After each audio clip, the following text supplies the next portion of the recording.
We have breaking news coming out of the US. President Donald Trump says he's ordered the military to launch what he calls a decisive and powerful operation against the Houthis in Yemen.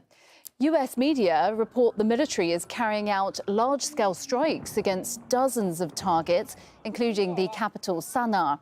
Last week, the Houthis vowed to resume operations against ships in the Red Sea if Israel did not lift the blockade of the Gaza Strip. Well, let's speak to Patty Culhane, who is in Washington, D.C. for us. Patty, what more can you tell us about this? Well, I'm going to tell you exactly what Donald Trump said on social media, but first I think it's important to explain why you're hearing all of that behind me. This is a protest outside of the Immigration and Customs Enforcement. They are protesting for the release of Mahmoud Khalil.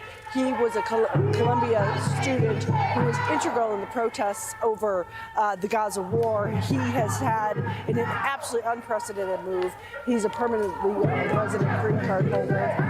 He's a permanent legal green card holder who's been detained by the Department of Immigration and Customs Enforcement. So we're here covering that, but this is obviously very much breaking news. Donald Trump posting on social media that it's been over a year since a U.S. flagged ship safely sailed through the Red Sea. Not at all clear that is true. I do know a lot of shipping has been rerouted around the Red Sea, so we're fact-checking that right now. But he said it is using the justification that 4 months ago, U.S. warships were targeted in the Red Sea. 4 months ago, he was not president of the United States, but he said because of Joe Biden's weakness, these attacks continue. And then he wrote in all caps, talking to the Houthis and any of their supporters in Iran, your time is up and your attacks must stop starting today. If they don't, hell will rain down upon you like nothing you have ever seen before. So Donald Trump very clearly trying to send a message to Iran with these military strikes. You're going to have to wait. And this is something the U.S. did under U.S. President Joe Biden.